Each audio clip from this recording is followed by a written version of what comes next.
Assalamualaikum warahmatullahi wabarakatuh. Perkenalkan, saya Samsul Ali Afghani dengan nomor mahasiswa 2 2022 1500507 dari Prodi Bahasa Indonesia. Saya akan memaparkan materi dari tema-tema pada kajian mata kuliah ini. Yang pertama, berkaitan dengan akhlak. Akhlak dalam bahasa Arab yaitu adalah tingkah, laku atau perangai atau tabiat. Secara terminologi, akhlak adalah tingkah laku seseorang yang didorong oleh suatu keinginan secara mendasar untuk melakukan suatu keinginan atau perbuatan. Ruang lingkup akhlak meliputi akhlak kepada Allah, akhlak kepada masyarakat, manusia, serta akhlak kepada alam semesta. Dari sisi penyerapan makna, akhlak juga dapat menimbulkan perkembangan makna yaitu etika dan moral.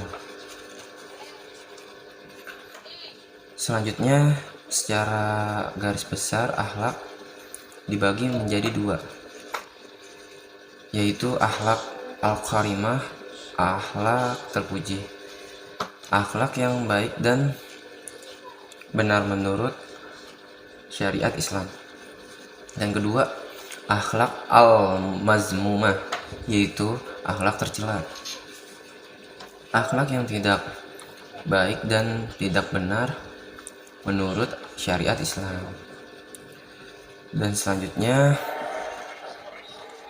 pembinaan akhlak merupakan suatu usaha, tindakan, dan kegiatan yang dilakukan melalui usaha sendiri dalam rangka mengembangkan akhlak pada anak didik agar mereka mempunyai akhlak yang mulia dan memiliki kebiasaan yang terpuji dengan yang baik, atau dengan kata lain, anak didik diharapkan bisa menjadi pribadi yang berakhlakul karimah. Untuk tema kedua, saya akan menjelaskan tentang sumber-sumber ajaran agama Islam. Satu, yaitu Al-Quran, isi dan sistematikanya. Al-Quran berasal dari bahasa Arab yang artinya bacaan atau himpunan. Al-Quran berarti bacaan karena Al-Quran merupakan kitab-kitab yang wajib dibaca dan dipelajari. Dan juga berarti himpunan dikatakan himpunan karena Al-Quran merupakan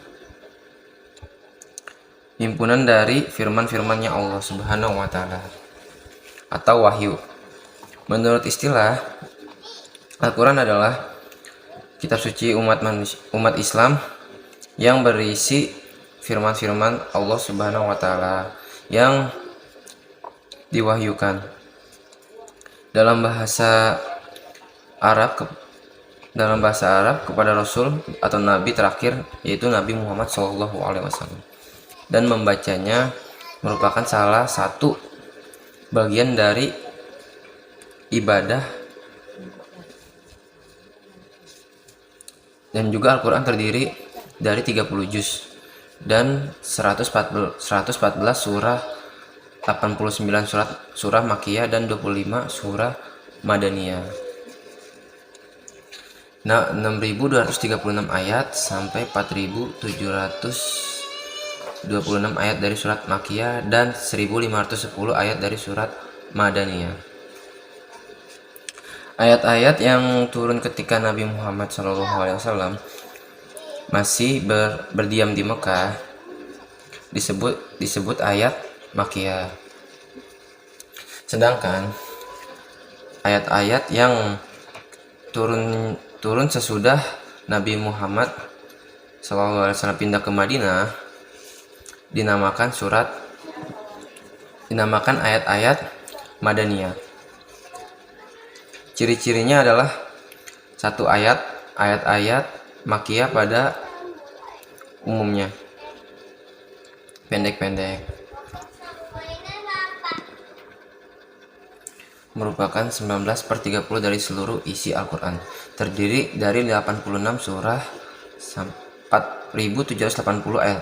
Sedangkan ayat-ayat Madaniyah pada umumnya panjang-panjang, merupakan 11-30 dari seluruh isi Al-Quran, terdiri dari 28 surat 1456 ayat.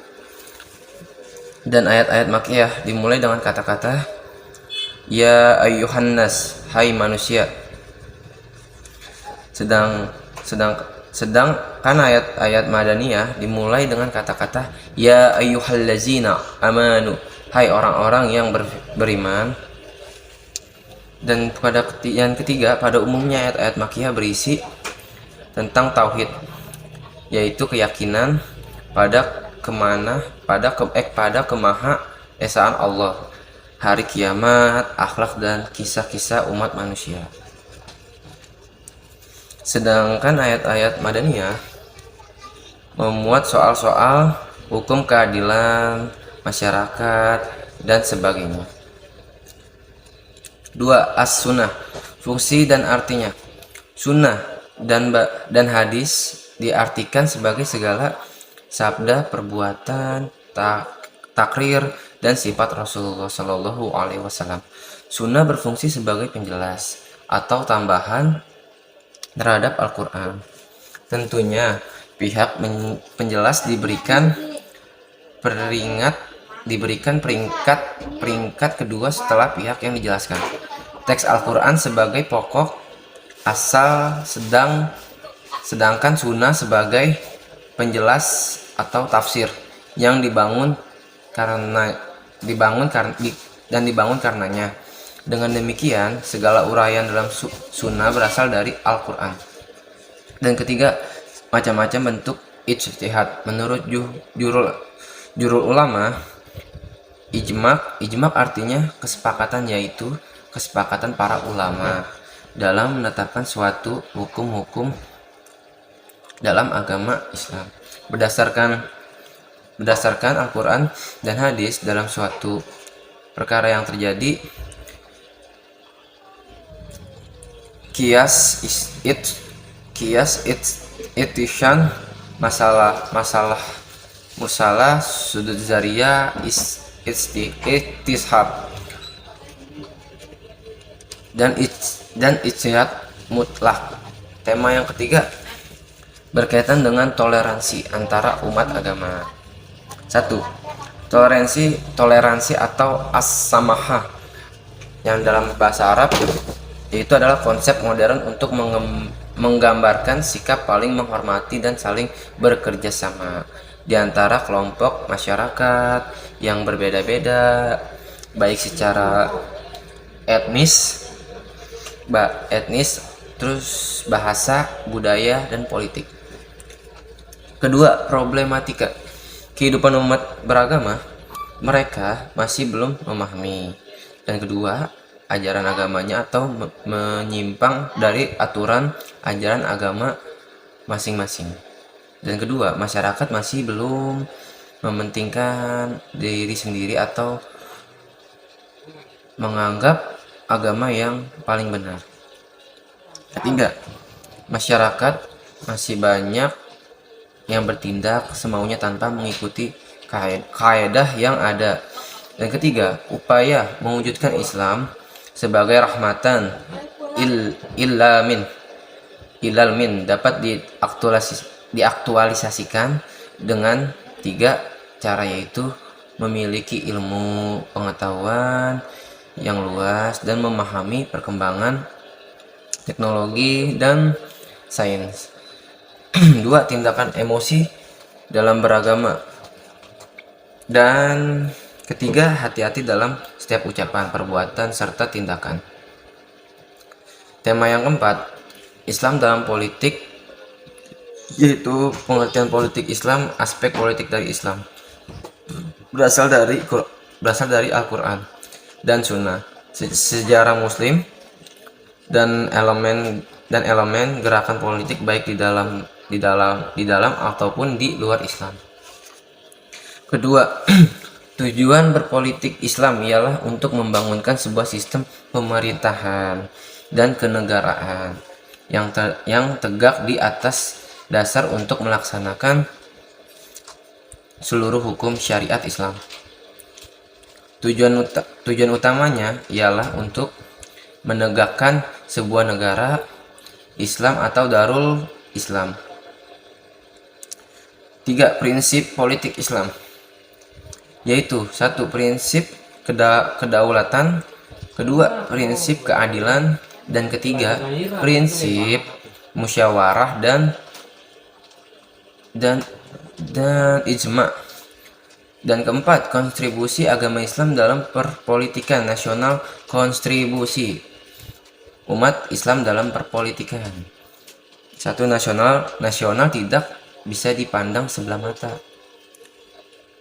Di setiap masa dalam kondisi perpolitikan bangsa ini, Islam selalu punya pengaruh yang besar.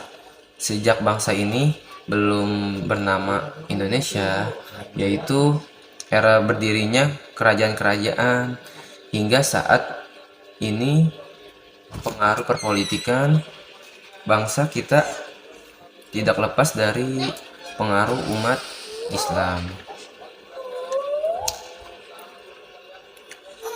Yaitu sekian pemaparan materi dari saya. Mohon maaf dengan segala kekurangannya.